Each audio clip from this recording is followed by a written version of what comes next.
अस्सलाम वालेकुम, हम आपको अब्दुल्ला ग्राफिक चैनल में खुशामदीद कहते हैं। मेरा नाम आसिफ इकबाल है। आज हम माइक्रोसॉफ्ट वर्ड के एक नए ट्यूटोरियल के साथ हाजिर हैं।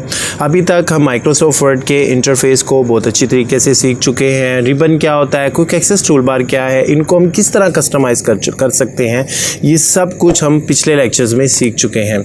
और आज हम ये सीखेंगे कि माइक्रोसॉफ्ट वर्ड में न्यू डॉक्यूमेंट्स कितनी तरह का होता है और हम उनको किन मुख्तलिफ़ तरीक़ों से क्रिएट कर सकते हैं।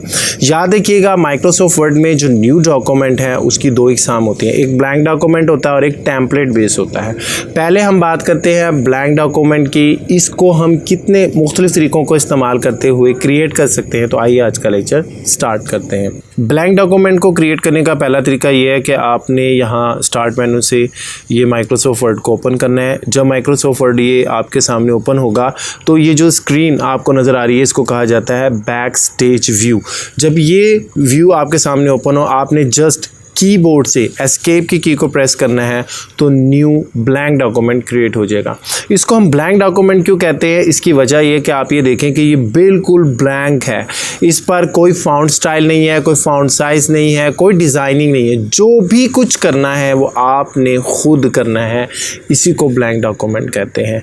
ये ब्लैंक डॉक्यूमेंट क्रिएट करने का पहला तरीका था। दूसरा तरीका ये कि अगर आप माइक्रोसॉफ्ट वर्ड में काम कर रहे हैं और फिर आप ब्लैंक डॉक्यूमेंट क्रिएट करना चाहते हैं तो यहाँ पर आप ये देखें, ये फाइल मेन्यू है, आपने फाइल मेन्यू में आना है और ये न्यू की कमांड है, इस पर आप क्लिक करेंगे तो यहाँ पर ये देखें लिखा हुआ है ब्लैंक डॉक्यूमेंट। यहाँ से आपने इसको सिलेक्ट करना है। तो इस तरह भी आप ब्लैंक डॉक्यूमेंट को क्रिएट कर सकते हैं। ब्लैंक डॉक्यूमेंट को जो क्रिएट करने का तीसरा तरीका है वो इसकी शॉर्टकट की है Ctrl+N, यानी आप कीबोर्ड से Ctrl+N को प्रेस करेंगे तो भी आप जो है वो ब्लैंक डॉक्यूमेंट क्रिएट कर सकते हैं। अब दूसरी बात हम करते हैं template based. Template based document क्या होते हैं? बेसिकली जो टेम्पलेट बेस्ड डॉक्यूमेंट्स होते हैं ये दो तरह के होते हैं, एक फीचर्ड होते हैं, एक स्टैंडर्ड। टेम्पलेट्स डॉक्यूमेंट बने बनाए तैयार डॉक्यूमेंट्स होते हैं माइक्रोसॉफ्ट वर्ड में, जो कि माइक्रोसॉफ्ट वर्ड की तरफ से आपके कंप्यूटर के जब आप माइक्रोसॉफ्ट वर्ड को इंस्टॉल करते हैं तो उसमें मौजूद होते हैं।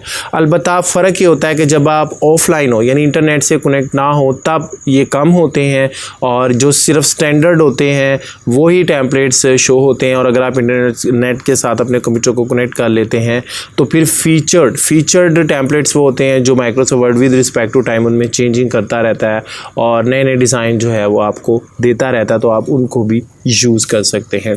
तो ये टेम्पलेट बेस होते हैं। ये कहाँ पर होते हैं? बिल्कुल इसी तरीके से बिल्कुल इसी तरह से आपने फाइल मेन्यू में आना है, बैक स्टेज भी ओपन होगा, न्यू पे क्लिक करना है।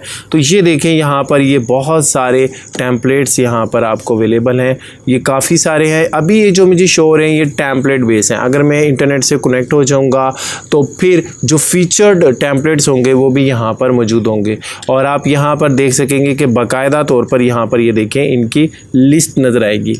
ये लिस्ट होगी, इस लिस्ट में से फिर आप अपनी मर्ज़ी के डॉक्यूमेंट को सिलेक्ट कर सकते हैं। मिसाल के तौर पर ये रिज्यूम है, मैं इस पर क्रिएट करता हूँ, इसको क्रिएट करता हूँ। ये देखें मैंने क्लिक किया तो यहाँ पे वो कहता है कि क्रिएट करें, तो क्रिएट कर दूंगा। अब आप ये देखें कि ये टेम्पलेट ऑन हो गया। अब आप इसमें ये आराम से ये देख सकते हैं कि इसकी डिज़ाइनिंग हुई हुई है, फाउंट स्टाइल लगा हुआ है।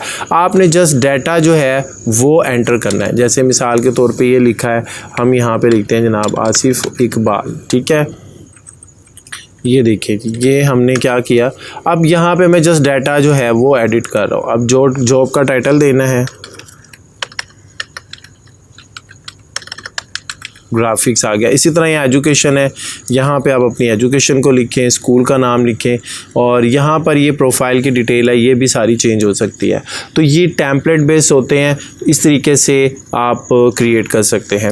मेरा जो भी लेक्चर आपने देखना है, एक बात याद रखिएगा, इसको ऑनलाइन देखें, डाउनलोड करके ना देखें। उसकी वजह यह है कि मैंने हर लेक्चर की जो डिस्क्रिप्शन है वहाँ पर टाइम स्टैम्प दिया हुआ है, यानी ये बताया हुआ है कि इस वीडियो में कितने टॉपिक डिस्कस हुए हैं, फिर हर वीडियो के उस टॉपिक की हेडिंग दी हुई है और इस हेडिंग के साथ टाइमिंग दी हुई है। आपने माउस पॉइंटर से जस्ट उस टाइमिंग पे क्लिक करना है तो आप वीडियो के उस हिस्से में पहुंचेंगे। आपको कंप्लीट वीडियो देखने की ज़रूरत नहीं पड़ेगी। यानी अगर आप वीडियो का कोई ख़ास हिस्सा देखना चाहते हैं तो बासानी से सर्च आउट कर सकते हैं डिस्क्रिप्शन में से और उसी पोर्शन को देखने के लिए उसकी टाइमिंग पे माउस पॉइंटर से क्लिक करें तो डायरेक्टली आप वो हिस्सा देख सकते हैं।